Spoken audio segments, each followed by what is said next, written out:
Elle aurait eu 45 ans. Père endeuillé depuis plus de 20 ans, Patrick Poivre d'Arvor s'est emparé de son compte Twitter afin de rendre un poignant hommage à sa fille Solène, elle qui aurait soufflé ses bougies en ce vendredi 11 décembre.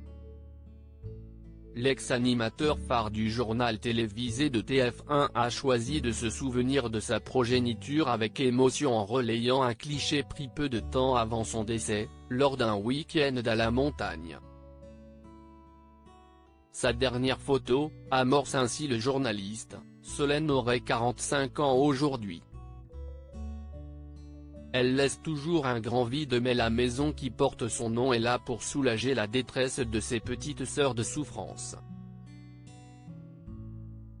Une référence à la maison de Solène, ouverte en 2004 dans le 14e arrondissement de Paris, et plus précisément au sein de l'hôpital Cochin, pour les adolescents en détresse psychique.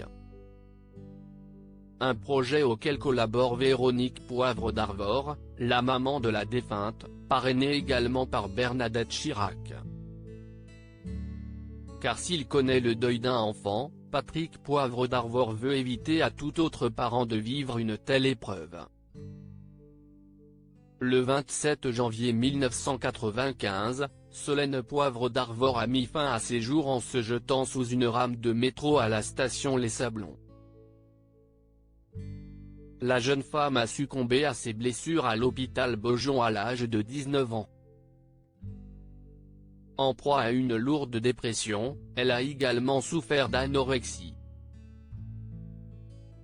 Un trouble du comportement alimentaire qu'elle avait évoqué pour la première fois lors d'une interview avec Mireille Dumas en 1994.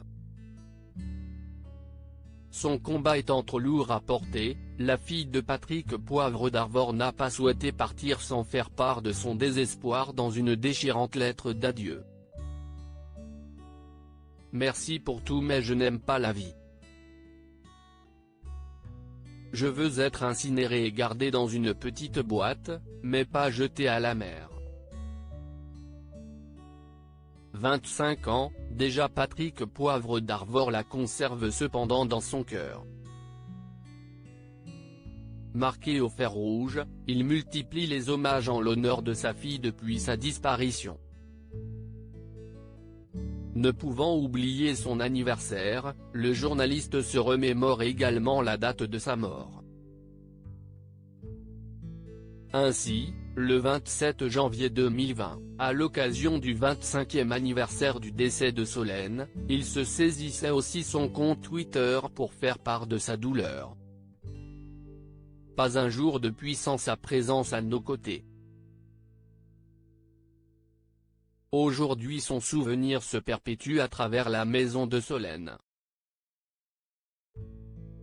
Des centaines de jeunes filles et d'adolescents ont pu être sauvés grâce à elle.